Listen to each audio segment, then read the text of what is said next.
Olá, pessoal, tudo bem? Professor Murilo aqui falando para mais um Prof. Qual equação eu uso, episódio 4. E nesse episódio 4, o problema veio de uma maneira diferente. Um aluno me abordou no corredor do IFRJ e disse assim: professor, eu comprei um livro que você indicou em sala de aula e eu comecei a ler, gostei muito. E o livro, no caso, é esse daqui, ó. Termodinâmica Amistosa para Engenheiros. O autor é o Octave Levi-Spinel. É muito legal esse livro aqui, recomendo demais para vocês, tá certo?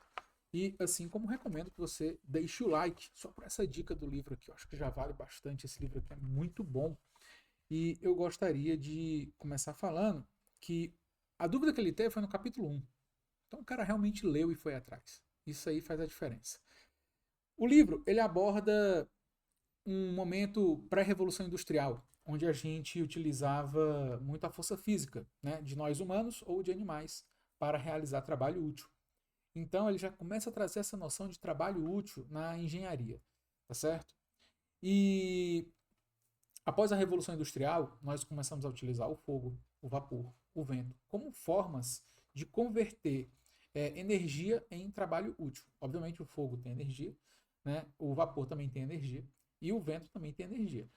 Mas você precisa ter máquinas capazes de converter isso em trabalho útil. Daí os motores a combustão, substituindo o trabalho de tração animal. Você tem os motores a jato, você tem os motores elétricos, substituindo várias formas rudimentares de realizar trabalho, tá certo?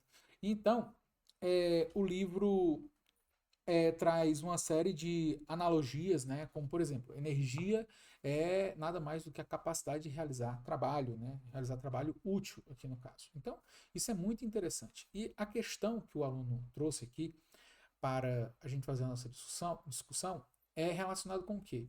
É com a economia que você teria realizando trabalho utilizando máquinas adequadas, tá certo? Então, cada tipo de máquina vai te oferecer uma vantagem. Ah, mas eu poderia fazer um trabalho de carpintaria utilizando um serrote e um martelo e não precisaria utilizar uma serra elétrica. Mas, pô, serra elétrica pode fazer você ganhar muito tempo, fazendo com que o seu trabalho seja mais bem remunerado. Mas vamos trazer aqui a questão, que eu acho que fica melhor da gente fazer esses paralelos, tá certo? O capítulo ele menciona que o trabalho físico para movimentar cargas de um lado para o outro vale menos de 5 centavos por hora. Então o que, é que eu quero dizer com isso? Se você, ao invés de carregar tijolo de um lado para o outro na mão, utilizasse uma empilhadeira, o tempo que você ganharia faria com que você ganhasse muito mais do que 5 centavos por hora. É basicamente isso, entendeu? Uma análise que você pode fazer.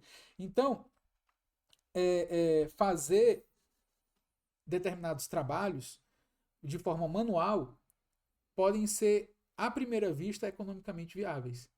Mas no longo prazo você vê que você está perdendo tempo porque não utilizou a ferramenta correta. E o que a engenharia faz é isso: é prever, né, com uma maior exatidão e com o uso de máquinas como você pode ganhar mais dinheiro. Afinal de contas, engenharia é dinheiro. Então, ele sugere um exercício aqui, que é você transportar 1.000 livros, tá certo? Como esse daqui, esse livrinho aqui, ó. 1.000 livros desse aqui por 160 quilômetros, tá certo? Então vamos ver quais são as situações que ele elabora aqui pra gente.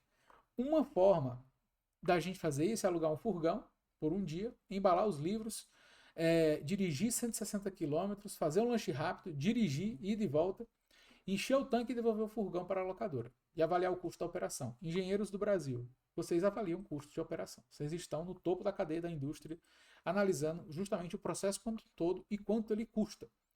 Um exercício simples desse já te dá uma luz do que virá pela frente em termos de profissão. Outra forma de realizar o trabalho é sem o uso de máquinas modernas. Assim você vai carregar 20 livros na mochila, caminhar 160 quilômetros, entrega, volta, tá certo? E ele quer saber quanto tempo você demora para fazer isso. Vai repetir a operação até transportar todos os livros e calcular quanto tempo a mais você gasta em comparação com o método A, que é a utilização de máquinas, como o furgão, né? O furgão é um motor a combustão, né? Vamos pensar assim. Então, vamos desprezar aqui o custo com a alimentação e do tênis, no caso do item B, para tentar ficar justo, né? porque eu acho que por mais que fique claro para você que essa comparação pode ser meio fraquinha, mas ela é uma comparação bacana para começar a te ensinar a desenhar processos. Então, enquanto estudante de engenharia, se eu fosse você, começaria a desenhar os processos mais simples e calcular os custos de operação. Ver se aquela rota realmente é a mais interessante. Então, para isso, o que foi que eu fiz? Eu tentei desenhar mais ou menos aqui a rota da operação, tá certo? No caso aqui nós temos o furgão, tá certo? Eu dei uma pesquisadinha aqui e esse furgão aqui, no caso, ele tem capacidade para 8 metros cúbicos de carga, certo? Para você ter uma ideia, o nosso livro aqui, ele tem um volume de aproximadamente 618 centímetros cúbicos. Então, só pela ordem de grandeza aqui, você já tem uma ideia de que dá para carregar os 1000 livros com certa tranquilidade, certo? Não é um problema para o furgão, vai carregar numa viagem só, tá bom? O aluguel do furgão custa R$ 850 por dia. Então, seu primeiro custo está aqui. Embalar os livros, vou deixar sem custo. Assim como colocar os 20 livros na mochila, não tem custo, tá certo? Dirigir 160 km. De acordo com o Google Maps, você vai gastar 2 horas e 50 minutos, tá certo? E caminhar 160 km, de acordo com o Google Maps, você gastaria em torno de 39 horas. Entregar e voltar, mais 39 horas. Dessa maneira, o tempo total para essa operação seria em torno de 80 horas, tá certo? Fazer um lanche rápido aqui, vamos dizer que o custo vai sair R$ 100 e de volta, tá certo? E você gaste 1 hora no total, tá certo? Com essa parada. Dirigir de volta mais 160 km, 2 horas e 50 minutos é a volta, tá certo? Quantas vezes repetiu a operação no nosso paralelo aqui? Bom, são 1000 livros, 20 livros por viagem, vai ficar aqui 50 viagens, né? 50 viagens vezes 80, tá certo? Aqui vão ficar 50 viagens vezes 80 aqui vai dar 4.000 horas. 4.000 horas, aproximadamente aí 167 dias. Então, nessa batida aqui, você leva 167 dias sem parar, tá certo? Para entregar 1000 livros, tá bom? Encher o tanque do furgão e devolver. Bom, encher o tanque do furgão é 80 litros o tanque. O combustível está na casa aqui de R$ 6. Você vai gastar aí em torno de R$ 480.